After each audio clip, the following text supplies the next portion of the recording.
Predictive history channel విశ్లేషణ ఆధారంగా మనం ఇప్పుడు ఒక ఊహాత్మక యుద్ధ దృశ్యాన్ని పరిశీలిద్దాం. అమెరికా, ఇరాన్ మధ్య జరిగే ఈ యుద్ధంలో ఒక మామూలు దండయాత్ర ఎవరూ ఊహించని విధంగా ఒక పక్క ఉచ్చుగా ఎలా మారుతుందో చూద్దాం. ఒక్కసారి ఆలోచించండి. ఒక దేశం దండయాత్రకు వెళ్ళి అనుకున్నది సాధించడం పక్కన పెడితే వాళ్లే ఒక పెద్ద ట్రాప్లో ఇరుక్కుపోతే పరిస్థితి ఎలా ఉంటుంది? ఈ మొత్తం విశ్లేషణకు ఇదే కీలకమైన ప్రశ్న. ఈ సీన్ ఊహించుకోండి.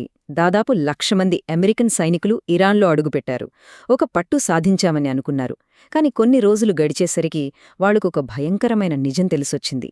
తాము నలువైపులా ఇరాన్ పర్వతాల మధ్య చిక్కుకుపోయామని, బయటి ప్రపంచంతో వాళ్లకు సంబంధాలు పూర్తిగా తెగిపోయాయని అర్థమైంది. అంతే. ఆ క్షణం నుంచి వాళ్లు ఒక సైనిక శక్తి కాదు, వాళ్లంతా ఒక పెద్ద బందీల సమూహం. అంటే ఇది ఒక సైనిక చర్య నుంచి ఒక హాస్టేజ్ క్రైసిస్గా మారిపోయింది. అసలు ఇంత షాకింగ్ రిజల్ట్ ఎలా సాధ్యం?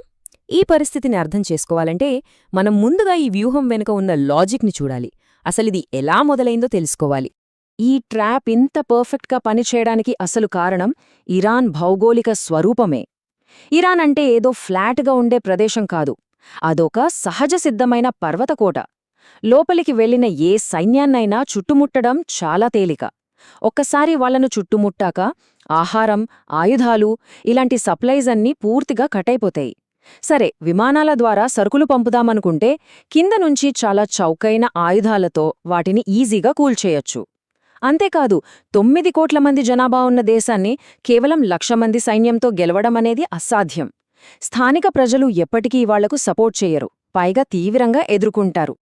సరే, ఇంత రిస్క్ ఉందని తెలిసి, ఫెయిల్ అయ్యే ఛాన్స్ ఉందని తెలిసి కూడా ఇంతటి ప్రమాదకరమైన దండయాత్ర కోసం ఎవరొత్తిడి చేస్తారు? ఈ విశ్లేషణ ప్రకారం దీని వెనుక కొన్ని బలమైన శక్తులున్నాయి. మూలం ప్రకారం ముఖ్యంగా 3 వర్గాలు ఈ యుద్ధాన్ని కోరుకుంటున్నాయి. మొదటిది ఇజ్రాయెల్ లాబీ. ఏఐపిఏసి లాంటి చాలా శక్తివంతమైన గ్రూపులిందులో ఉన్నాయి.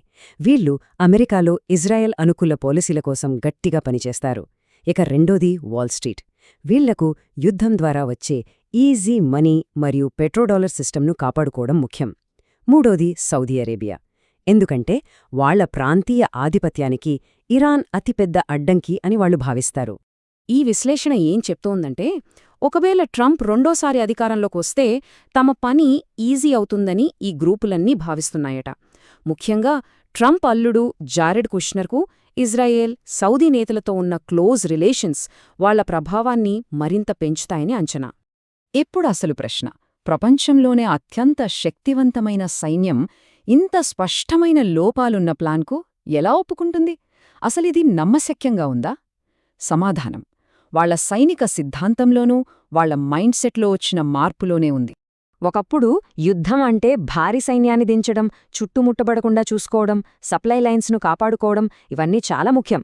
కానీ ఇప్పుడు షాక్ అండ్ ఆ అనే కొత్త సిద్ధాంతం వచ్చింది. దీని ప్రకారం ఎయిర్ సుప్రమసీ, టెక్నాలజీ, స్పెషల్ ఫోర్సెస్పై ఎక్కువగా ఆధారపడతారు. అయితే ఈ మార్పు వల్ల కొన్నిసార్లు క్షేత్రస్థాయి వాస్తవాలను పట్టించుకోకుండా పెద్ద తప్పులు చేసే అవకాశముందని ఈ విశ్లేషణ చెప్తోంది. ఈ సైనిక అహంకారం అనే పాయింట్ను అర్థం చేసుకోవడానికి మూలంలో చెప్పిన ఈ వ్యాఖ్యను చూడండి. హౌతీలతో పోరాటంలో ఇబ్బందులు పడుతున్నామని తెలిసినా మా పరిమితులను మేము ఒప్పుకోము, ఇదే దారిలో వెళ్తామన్న ధోరణి క్షేత్రస్థాయి వాస్తవాలను పక్కనపెట్టే ప్రమాదాన్ని సూచిస్తోంది. సరే, ఇప్పుడు యుద్ధం మొదలైంది అనుకుందాం. అప్పుడు జరిగేది ఒక ఫేర్ ఫైట్ కాదు, అదొక అసమాన యుద్ధం. అంటే ఇక్కడ ఖర్చు, భౌగోళిక పరిస్థితులు ఇవన్నీ ఇరాన్కు అనుకూలంగా ఉంటాయి. ఈ ఖర్చులో తేడా చూడండి, ఎంత అన్యాయంగా ఉందో. ఇరాన్ ప్రయోగించే $50,000 షాహెడ్ డ్రోన్ను ఆపడానికి అమెరికా $1 మిలియన్ కంటే ఎక్కువ ఖరీదైన థాడ్ క్షిపణిని వాడాలి. ఇది ఆర్థికంగా అమెరికాను ఎంతలా దెబ్బతీస్తుందో ఆలోచించండి. ఈ చార్ట్ చూస్తే మనకు ఇంకా క్లియర్గా అర్థమవుతుంది. ఇరాన్ చాలా తక్కువ ఖర్చుతో యుద్ధం చేయగలదు, కానీ అదే సమయంలో అమెరికా వనరులను మాత్రం భారీగా ఖాళీ చేయగలదు. ఇదొక ఆర్థిక ఉచ్చు. ఇప్పుడు అమెరికా మిత్రపక్షాలైన గల్ఫ్ దేశాల పరిస్థితి ఎంత దారుణంగా ఉందో కొన్ని నెంబర్స్తో చూద్దాం. పైకి చూస్తే ఈ దేశాలు చాలా సంపన్నంగా కనిపిస్తాయి, కాని అవి చాలా సున్నితమైన పునాదుల మీద ఉన్నాయి. ఉదాహరణకు, వాళ్లు తినే తిండిలో 80% దిగుమతులపైనే ఆధారపడి ఉంది. యుద్ధం వల్ల సప్లై ఆగిపోతే కొన్ని వారాల్లోనే తీవ్రమైన ఆహార కొరత ఏర్పడుతుంది. ఆహారమే కాదు, నీళ్ల పరిస్థితి ఇంకా దారుణం. వాళ్ల మంచినీటిలో 60% సముద్రపు నీటిని శుద్ధి చేసే డీశాలినేషన్ ప్లాంట్ల నుంచే వస్తోంది. ఈ భారీ ప్లాంట్లు డ్రోన్ దాడులకు చాలా ఈజీ టార్గెట్స్. వాటిని ధ్వంసం చేస్తే ఆ దేశాలన్నీ దాహంతో అల్లాడిపోతాయి. ఇక ఈ నంబర్ అయితే నిజంగా షాకింగ్. దుబాయ్ నీటి ఒత్తిడి స్థాయి 17,000%. అంటే సహజంగా అక్కడ లభించే నీటికంటే 170 రెట్లు ఎక్కువ నీటిని వాళ్లు వాడుతున్నారన్నమాట.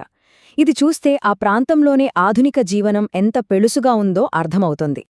అయితే ఇలాంటి పెద్ద వ్యూహాత్మక తప్పులు జరగడం ఇదే మొదటిసారి కాదు.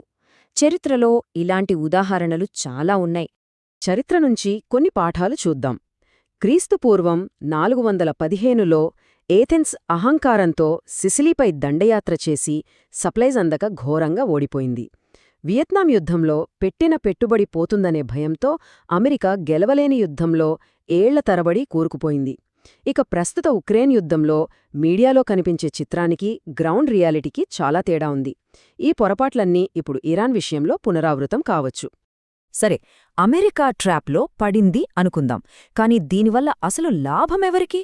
ఈ విశ్లేషణ గేమ్ థియరీని ఉపయోగించి ఒక్కో దేశం అసలు లక్ష్యమేంటో వివరిస్తుంది. ఈ టేబుల్ చూస్తే అసలు ఆట ఏంటో మనకర్థమవుతుంది. అమెరికా లక్ష్యం క్లియర్, ఇరాన్ ప్రభుత్వాన్ని కూల్చాలి. ఇరాన్ లక్ష్యం కూడా అంతే క్లియర్, అమెరికాను ఉచ్చులోకి లాగి ఆర్థికంగా దెబ్బతీయాలి. కాని ఇక్కడ ఇజ్రాయెల్, సౌదీ అరేబియా ఆశించే ఫలితం చూడండి. వాళ్ల కోరిక అమెరికా, ఇరాన్ ఒకరినొకరు నాశనం చేసుకోవాలి.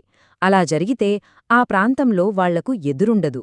అంటే ఈ విధ్వంసకర యుద్ధం వారి వ్యూహాత్మక లక్ష్యాలను నెరవేరుస్తుంది. ఇక ఈ మొత్తం గేమ్లో చివరి అత్యంత కీలకమైన ఎత్తు లేదా చెక్మేట్ అని చెప్పొచ్చు.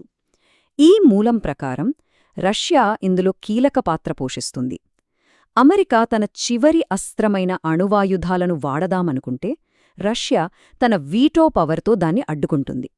ఈ అణు బెదిరింపును నిర్వీర్యం చేయడం ద్వారా అమెరికా ఆ ఉచ్చునుంచి ఎప్పటికీ తప్పించుకోలేని విధంగా బంధించబడుతుంది. చివరిగా ఈ మొత్తం విశ్లేషణను ఒకే ఒక్క ప్రశ్నతో ముగిద్దాం.